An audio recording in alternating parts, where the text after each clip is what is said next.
வணக்கம். பல்சுவை பெட்டகத்தின் வாயிலாக உங்களை சந்திப்பதில் மிக்க மகிழ்ச்சி. இன்று சமூக நல்லிணக்க தினம். இந்த தினத்தை கொண்டாடுகிறோம். மிக மகிழ்ச்சியாக கொண்டாடுகிறோம். ஆனால் இதற்கு பின்னால் ஒரு இரத்தம் படிந்திருக்கிறது என்றால் எவ்வளவு வருத்தமாக இருக்கிறது. அதுவும் தமிழ்நாட்டில் நாம் வாழ்கிற இந்த மண்ணில் அந்த இரத்தம் படிந்தது. இரத்தம் சிந்தப்பட்டது. அது மிகுந்த வேதனை.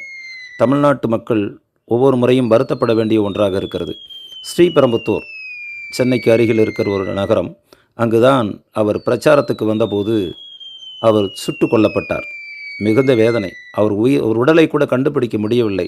அவருடைய மெய்காப்பாளர் அவர் இறக்கும் தருவாயில் அந்த ஷூவை காண்பித்தார். அதற்கு பிறகுதான் இவர்தான் ராஜீவ்காந்தி என்று கண்டுபிடிக்கப்பட்டது. எவ்வளவு வேதனை நினைத்து பாருங்கள். ரொம்ப வருத்தம். இந்திய இளைஞர்களுக்கு அவர் ஒரு கனவாக இருந்தவர். அவர் விமான ஓட்டியாக இருந்தார். மரியாதைக்குரிய முன்னாள் பிரதமர் திருமதி இந்திரா காந்தி அவர்கள் இறந்தபோது அந்த பதவி வரை தேடி வந்தது. அப்பொழுது மனவேதனையோடு அவர் வந்து துணிச்சலாக அந்த பதவியை ஏற்றுக்கொண்டார். பல விமர்சனங்கள் கூட இருந்தது. டெல்லியிலே மிகப்பெரிய கலவரம் ஏற்பட்டது. அதையெல்லாம் அடக்கினார். அதில் சர்ச்சைகள், விமர்சனங்கள் அதெல்லாம் இருக்கிறது. ஒரு அரசாங்கத்தை கொண்டுகிற போது பல்வேறு சிக்கல்களை ஆட்சியாளர்கள் சந்திக்க வேண்டிய ஒரு நிலை இருக்கிறது. அது ராஜீவ்காந்திக்கும் அமைந்தது. அப்படிப்பட்ட ஒரு மாமனிதர். அறிவியலை இந்தியா இளைஞர்களுக்கு புகுத்தவர் அவர்தான். புகுத்தி தந்தார். இன்று அறிவியலை நாம் கொண்டாடுகிறோம், வளர்ச்சி அடைந்திருக்கிறோம். அதற்கெல்லாம் அவர் ஒரு ஊன்றுகோலாக இருந்தவர். வெளிநாட்டினுடைய தொழில்நுட்பமெல்லாம் இந்தியாவுக்கு வர வேண்டும் என்று விரும்பியவர். அவ்வளவு சிறப்பு வாய்ந்த ஒரு பாரத பிரதமர். அவரை நாம் இழந்து வாடுகிற போது மிகுந்த வருத்தம்.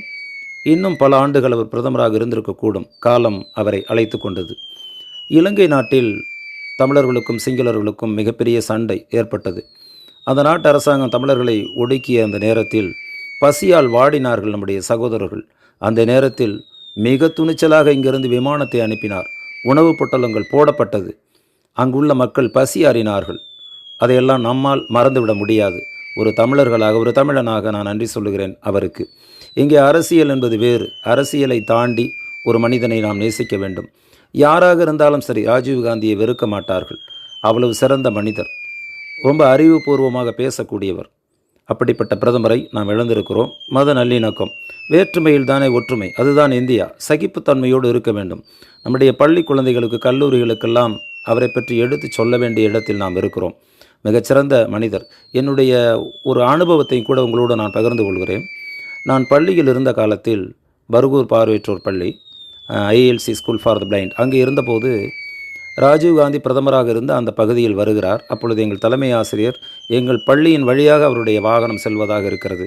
அப்பொழுது எங்களுடைய பள்ளி மாணவர்கள் எல்லோரையும் அழைத்து வரிசையாக நிறுத்தினார். எங்களுக்கெல்லாம் ரொம்ப மகிழ்ச்சி. அடேங்கப்பா, ராஜீவ்காந்தி வருகிற போது அந்த இடத்தில் நாம் நிற்கிறோமே, அவரை பார்ப்போமே என்கிற மகிழ்ச்சியோடு இருந்தோம். அவர் வாகனத்தோடு வருகிற போது எங்கள் தலைமையார் சொன்னார், அவரே ஓட்டி வந்ததாக சொன்னார்கள். உடனே எங்கள் பள்ளியில் இப்பொழுது அண்மையில் மறைந்து போன டிஆர் சாந்தி என்ற ஒரு பெண் மாணவி, அவர்கள் தான் அந்த பூங்கொத்து, அந்த மகஜரை எல்லாம் கொடுத்தார்கள். கொடுத்த போது அவரை இறங்கி பெற்றுக்கொண்டு புன்னகையோடு அவர் அங்கிருந்து பேசிவிட்டு சென்றார். பேசிவிட்டு என்றால் நிறைய நேரம் இல்லை, சும்மா 2 வார்த்தை எங்கள் தலைமை ஆசிரியரிடம் சொல்லிவிட்டு அப்படி சென்று விட அவசரமாக போய் கொண்டிருந்த நேரம். ஆனால் அப்பொழுதும் கூட எங்கள் பள்ளி வளாகத்தில் நாங்கள் காத்திருக்கிறோம் என்பதெல்லாம் அவருக்கு தெரியாது, பிரதமருக்கு. ஆனால் பள்ளி குழந்தைகளை பார்த்தவுடன் அவர் கார் நின்றது. எங்களுடைய அசைவுகள், எங்களுடைய வணக்கம், இதையெல்லாம் பார்த்து தேசிய உணர்வோடு அன்று நின்றோம். அந்த சமூக நல்லிணக்கம் அன்றே தொடங்கி இருந்தது.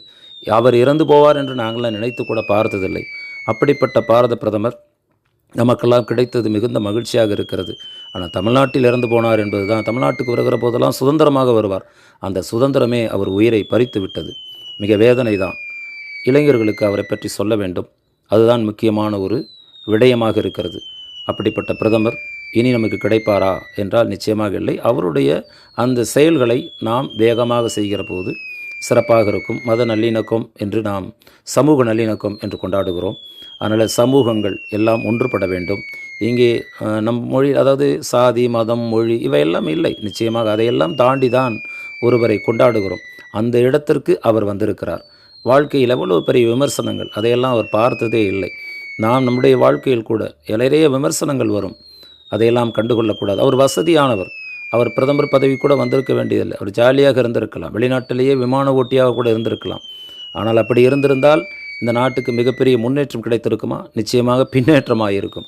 அந்த முன்னேற்றத்திற்கு காரணமாக இருந்தவர் நம்முடைய பாரத பிரதமர், முன்னாள் பாரத பிரதமர் ராஜீவ் காந்தி அவர்கள்.